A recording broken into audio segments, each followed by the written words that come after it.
kita harus perlu tahu juga kritik-kritik ajaran Tritunggal. Ada kemiripan-kemiripan yang perlu kita ketahui supaya kita tidak keliru di dalam memahami Tritunggal. Tritunggal bukanlah tiga Allah yang menjadi satu. Bukan. Tritunggal adalah satu Allah yang memiliki tiga pribadi. Ini harus jelas.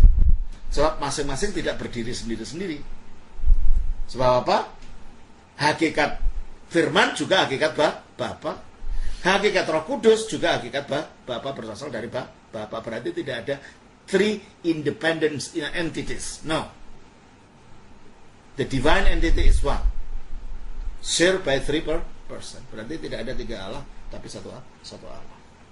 Itu satu. Yang kedua, Tritunggal bukan merupakan fase penampakan yang berbeda. Dalam Perjanjian Lama, dia menampakkan diri sebagai Bapa. Dalam Perjanjian Baru, dia menampakkan diri sebagai Putra. Dalam gereja, dia menampakkan diri Roh Kudus sebagai Roh Kudus. Bukan itu. Itu adalah heresy, ajaran sesat. Namanya Sabellianisme. Karena itu yang mengajarkan pada abad kedua dalam sejarah gereja ortodoks. Nah, orang namanya Sabellius. Nah, karena itu disebut Sabellianisme. Tetapi ini juga disebut modalisme. Karena Tritunggal dianggap sebagai modus penampakan. Mode of appearance. Jadi sebenarnya Allah itu cuma satu. Di dalam Perjanjian Lama dia pakai topeng namanya, modus. Topeng namanya Allah Bapa. Selesai tugasnya, topengnya ditaruh, ganti topeng, namanya Putra. Setelah selesai tugasnya sebagai Putra, topeng ini ditaruh, topeng baru, namanya Roh Kudus. That is heresy. Mengapa? Sebab kalau betul begitu, kepada siapa Yesus berdoa mengatakan, ya Bapa? Berdoa pada dirinya sendiri. Ini skizofrenik itu kalau orang ngomong pada dirinya sendiri. Ini Allah gila. Berarti kalau Yesus berdoa kepada Bapa itu ada. Apalagi waktu Yesus dibaptis, ada suara kan? Suara bukan keluar dari mulutnya Yesus, suara datang dari langit. Inilah anakku yang kekasih. Berarti Bapa itu ada. Jadi kalau dikatakan Yesus itu hanya penampakan baru dari Bapa yang tidak jelas salah, tidak sesuai dengan data kitab suci. Jelas ini ya. Yang ketiga, dikatakan ini kritiknya Al-Quran. Ya. Mari kita lihat. Di dalam Quran surah 5 ayatnya 72.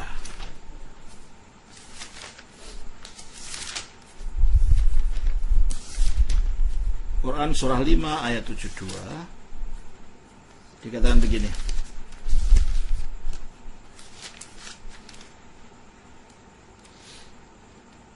Ayat 73. Sungguh telah kafir orang-orang yang mengatakan bahwa Allah adalah yang ketiga dari tiga. Padahal tidak ada Tuhan selain Tuhan yang esa. Jika mereka tidak berhenti dari apa yang mereka katakan, pasti orang-orang yang kafir di antara mereka itu akan ditimpa azab yang pedih. Dalam bahasa aslinya, yang ketiga dari tiga itu adalah salisu salasatin. Artinya ya, secara literal memang artinya the third of three. Ini terjemahkan lain. Terjemahnya justru lain. Sesungguhnya telah kafir orang-orang yang mengatakan bahwa Allah adalah salah satu dari yang tiga. Bukan itu, bukan salah satu. Bahasa aslinya adalah the third of three. Mari kita urai kata-kata ini. Ketiga dari tiga. Maknanya apa itu? Berarti apa itu? Berarti ada tiga Allah. Satu, Allah yang satu, Allah yang dua, Allah yang tiga, dan Allah itu sendiri nomor tiga. Because Allah adalah yang third dari the three.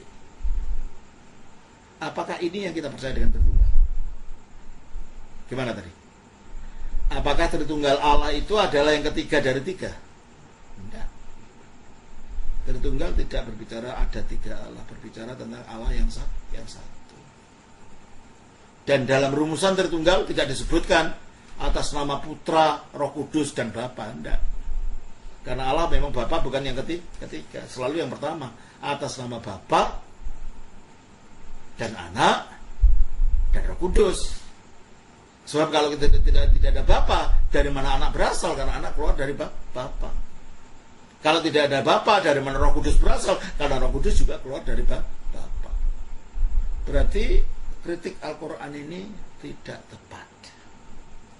Kita tidak percaya pada Allah yang ketiga dari tiga.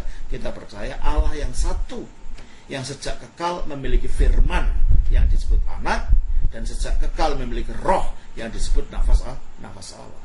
Jadi tidak ada tiga Allah. Lagi kita baca di dalam surah Quran ini, di dalam surah 5 ayat 116. Surah 5 ayat 116 dikatakan begini. Dan ingatlah ketika Allah berfirman, wahai Isa putra Maryam, engkaukah yang mengatakan pada orang-orang, jadikanlah aku dan ibuku sebagai dua Tuhan selain Allah. Jadi seolah-olah Isa dituntut oleh Allah nanti di akhir zaman.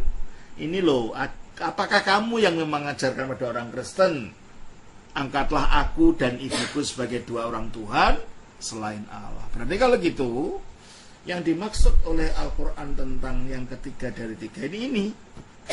Jadi ada Yesus sebagai Allah, ibunya juga Allah, Allah nomor tiga. Yang ketiga dari tiga. Sama sekali itu tidak benar. Gereja Katolik pun yang menyebut Maria Bunda Allah tidak pernah menyebut Maria Allah sang ibu. Maria bukan Allah sang ibu.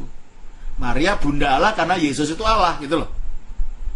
Bundanya Allah yang jadi manusia, itu loh maksudnya. Bukannya dia bundanya Allah Bapa tidak punya bunda.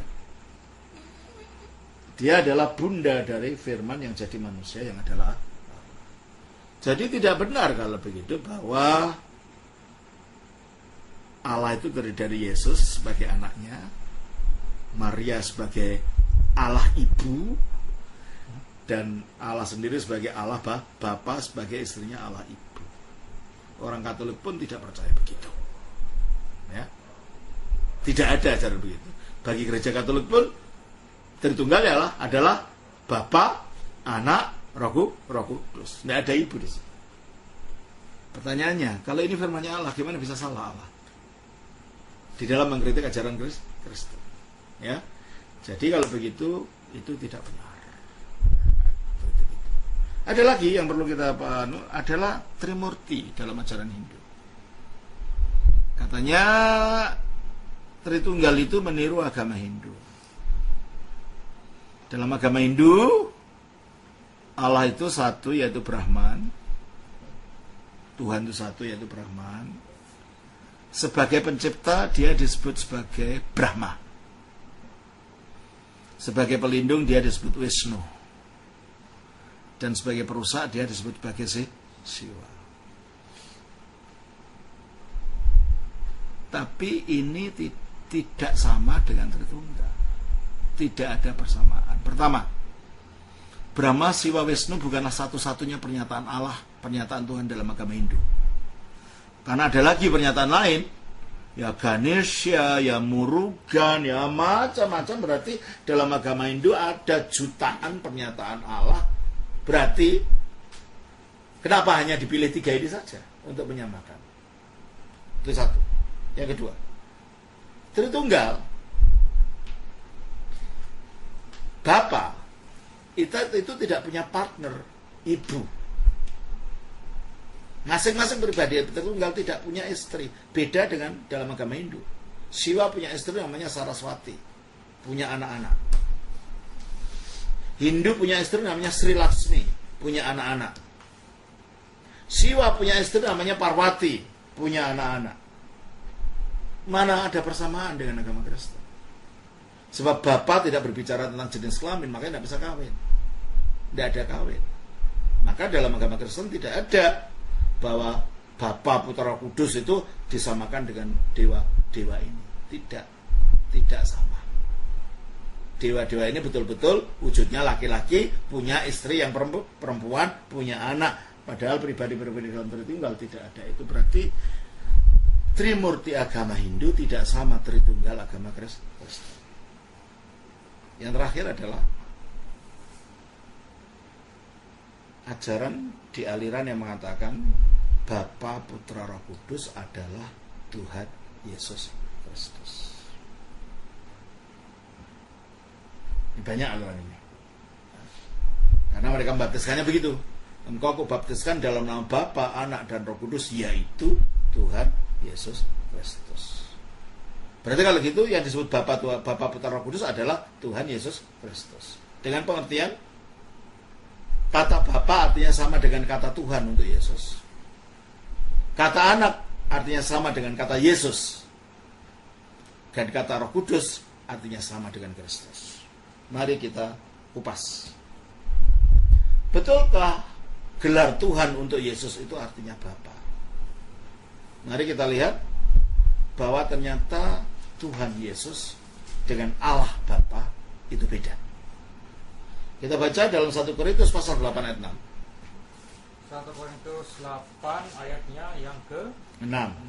Namun bagi kita hanya ada satu Allah saja, yaitu Bapa, yang daripadanya berasal segala sesuatu dan yang untuk Dia kita hidup, dan satu Tuhan saja, yaitu Yesus Kristus, yang olehnya segala sesuatu telah dijadikan, dan karena Dia kita hidup. Jadi berapa Allah?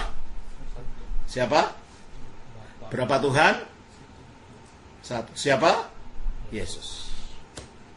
Jadi kalau Allah itu yang dimaksud adalah Bapa, Tuhan yang dimaksud adalah Yesus. Berarti kata Tuhan bukan Bapa artinya kalau begitu. Ya. Nah, kita baca lagi sekarang.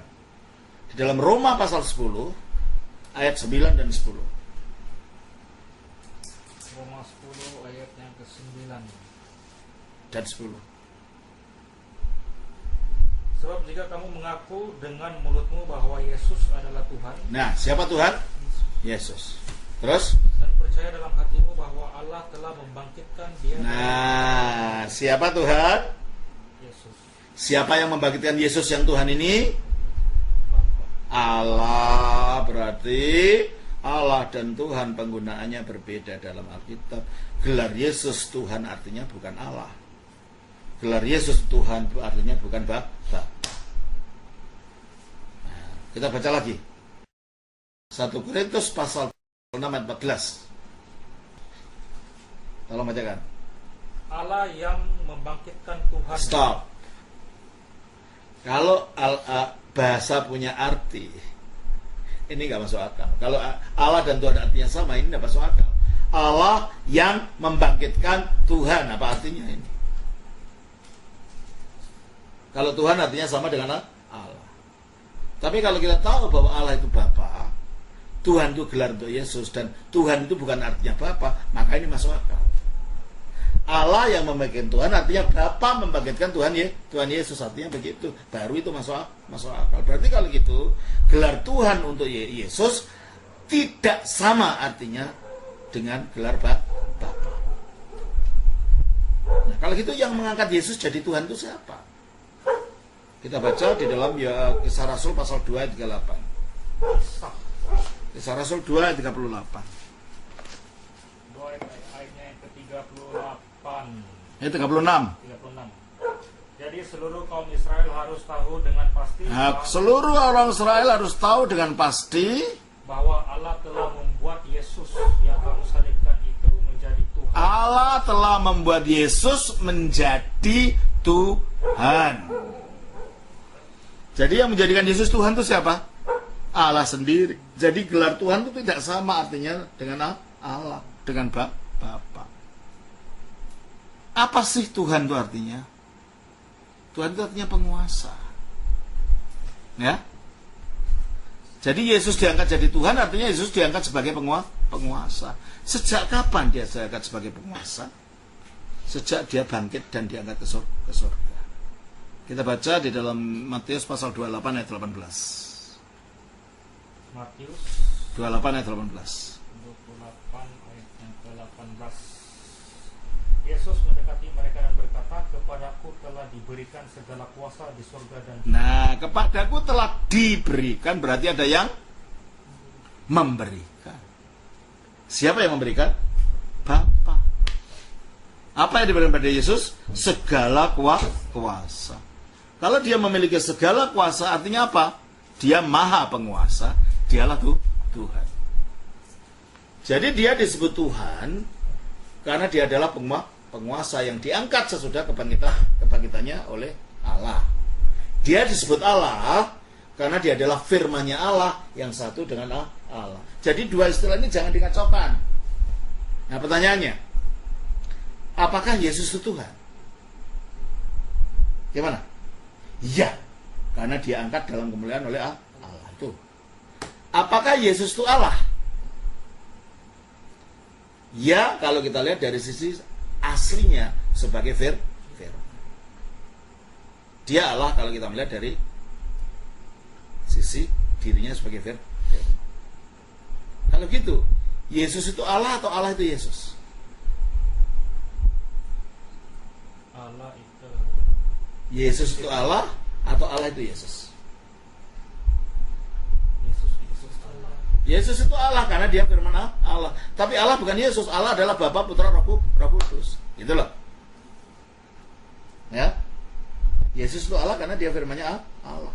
Tapi Allah bukan Yesus karena Allah itu adalah Bapa, Putra, Roh Kudus. Ini harus jelas. Ya. Ini basic. Tapi banyak orang Kristen tidak peduli. Sehingga ketika ditanya orang Islam terbirit-birit gitu. Lari sendiri karena tidak mengerti menjelaskan, karena keliru semua menjelaskannya. Jadi kalau begitu dari sini, kalau gitu kita ini anak Allah atau anak Tuhan? Anak Allah. Anak Allah. Sebab Tuhan itu jabatan tidak punya anak. Tuhan itu jabatan yang diberikan Allah kepada Yesus sebagai penguasa. Jabatan tidak punya anak. Makanya Alkitab tidak menyebut kita anak Allah, anak Tuhan. Nah, ini banyak orang Kristen keliru. Saya tidak tahu kalau di Malaysia menggunakan istilah itu. Anak Tuhan. Jadi keliru dong. Kita tidak diangkat jadi anak Tuhan, tapi jadi anak Allah. Sebab kita lahir dari Allah, kita tidak lahir dari jabatan. Siapa sekarang yang di Pertuan Agung di Malaysia? Siapa sekarang? Ya? Tidak ingat. Tunku Abdul Razak. Jadi dia punya anak enggak? Ada. Jadi anak-anaknya yang di Pertuan Agung, anak atau anaknya Tuan Tengku Abdul Razak. Anaknya yang di Pertuan Agung. Ya enggak lah, dia Pertuan Agung jabatan, bagaimana jabatan punya anak? Kawin sama siapa jabatan ini? Ya tahu? Dia adalah anak dari Tuan Abdul Razak. Anak pribadi orang itu, bukan anak jabatan orang itu. Maka kita bukan anaknya Tuhan. Kita adalah anak Allah. Coba kita baca dari Yohanes 1 ayat 12. Karena istilah saja sudah keliru, maka teologinya jadi keliru semua. 1 Yohanes 1 ayat 12. Tetapi semua orang yang menerimanya diberinya kuasa supaya menjadi anak-anak Allah. Nah, anak-anak siapa? Anak Allah. Galatia pasal 3 26. Galatia 3 ayat 26. ayat 26. Sebab kamu semua adalah anak-anak Allah. Bukan anak Tuhan ya. Anak Allah. Ya. Kita baca juga di dalam Roma 8 ayat 16. Roma 8 ayat 16. 8 ayatnya yang ke-16. Roh itu bersaksi bersama-sama dengan roh kita bahwa kita adalah anak-anak Allah. Bukan anak Tuhan kan? 1 Yohanes 3 ayat 2, ayat 1. 1 Yohanes 3 ayat 2 lah. 1 Yohanes 2 ayat Yohanes 3 ayat 2. Ayat 2. Saudara-saudaraku yang kekasih, sekarang kita adalah anak-anak Allah. Anak-anak siapa? Allah. Nggak ada istilah anak Tuhan itu. Nah, karena orang tidak membedakan istilah Tuhan dan Allah ini, di situ yang menjadi masalah. Dan Tuhan adalah gelar kepenguasaan yang diberikan oleh Allah Bapa kepada Yesus pada saat dia naik ke surga dimuliakan. Jadi yang mengangkat Yesus jadi Tuhan adalah Allah Bapa. Maka menyamakan Bapa, Putra, Kudus dengan Tuhan Yesus Kristus jelas suatu kekeliruan fatal secara teologis. Kata Bapa tidak sama artinya dengan kata Tuhan untuk Yesus. So, kata Tuhan untuk Yesus adalah gelar kepenguasaan yang diberikan Bapa kepada Yesus. Kata anak pun tidak sama dengan Yesus. Kata Yesus. Sebab nama Yesus baru muncul di dalam Matius pasal yang ke-1 ayat 23. 1 ayat yang ke-23, sesungguhnya anak darah itu akan mengandung. Ayat 21. Ia akan melahirkan anak laki-laki dan engkau akan menamakan dia Yesus. Stop. Jadi nama Yesus baru dikenalkan ketika Maria mengandung. Bukan nama kekal. Tapi nama anak, gelar anak sudah ada sejak kekal. Ibrani 1 ayat 2. Ibrani 1 ayatnya yang ke-2. Maka pada zaman akhir ini ia telah berbicara kepada kita dengan perantaraan anaknya, yang telah ia tetapkan sebagai yang berhak menerima segala yang ada. Oleh dia Allah telah menjadikan alam semesta. Oleh dia, oleh anak ini Allah telah menjadikan alam semesta. Berarti anak sudah ada sebelum ada dunia. Nama Yesus baru muncul ketika malaikat memberitahu kepada Yusuf atau Mari.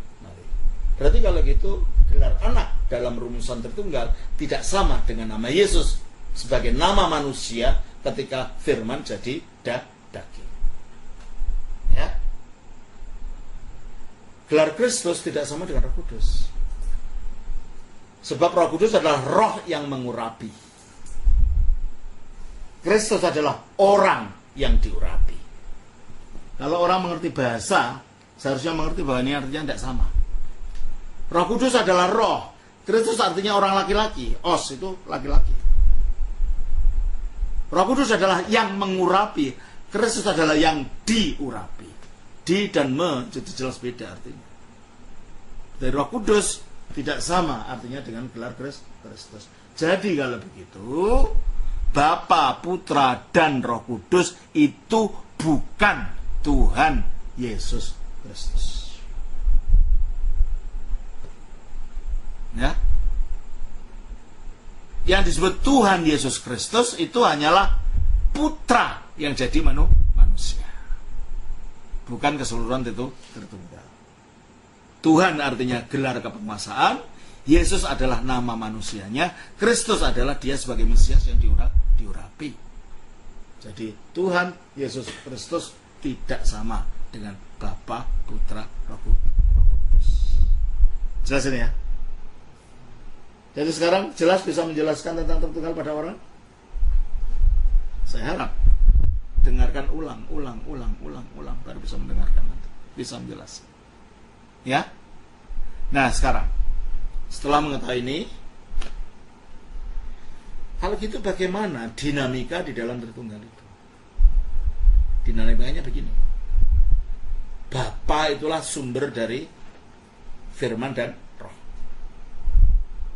Jadi tidak boleh dikacaukan ini. Sifatnya Bapa adalah sebagai sumber dari firman-Nya sendiri, sumber dari roh. Putra adalah sebagai yang diperanakkan Bapa.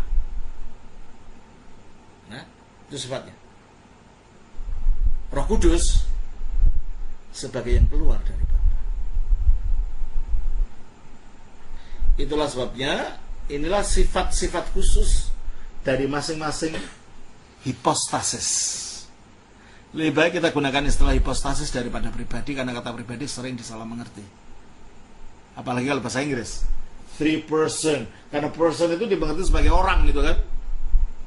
Lebih baik kita gunakan bahasa aslinya 3 hypostasis. the characteristic of the hypostasis of the Father is that He is the source of both the Son and the Holy Spirit. He is not begotten by anyone. He has no beginning. He has no origin. It is the Father. The Son is begotten from the Father from eternity, and the Holy Spirit is proceeds, the one who proceeds from the Father. Bedanya apa? Diperanakkan dan keluar. Diperanakkan dalam arti sebab anak itu selalu menggambarkan ayahnya. Betul? Diperanakkan dalam pengertian dia keluar untuk menyatakan Allah sebagai gambar Allah, sebagai wahyunya Allah. Maka namanya diperanakkan. Roh Kudus tidak mewahyukan Allah. Roh Kudus adalah lingkup di mana firman ini bisa dimengerti. Tanpa Roh Kudus orang tidak mengerti. Jadi Roh Kudus tidak menjadi gambarnya Bapa. Roh Kudus tidak menyatakan Bapa. Roh Kudus hanya menjadi sarana di mana Bapa ini Kristus dimengerti. Contohnya gini. Wujudnya roh dalam manusia, kalau nampak wujudnya apa? Nafas. Betul? Bukti orang hidup punya roh, yaitu dia punya nafas. Nah, nafas ini fungsinya dalam hubungannya dengan kata-kata saya apa? Kata-kata saya lah yang menyatakan saya, ya kan? Tetapi kata-kata saya ini bisa dimengerti oleh orang sebelah saya kalau ada nafas yang menyertai, vibration. Berarti kata-kata saya menunggang pada nafas itu, sehingga sampai ke telinga orang itu, sehingga gendang telinganya disentuh oleh suara itu, sehingga kata-kata saya bisa mengerti pada otaknya. Berarti kata-kata saya itu sampai kepada orang melalui nafas. Tanpa nafas, kata-kata saya tidak sampai pada orang lain. Demikianlah Roh Kudus adalah nafasnya Allah. Coba kita baca di dalam Ayub pasal yang ke-33 ayat 4. Roh Allah telah membuat aku, dan nafas yang maha kuasa membuat aku. Jadi roh Allah itu equivalent dengan nafas yang maha kuasa. Seperti roh saya kalau nampak adalah wujudnya nafas, tanda hidup.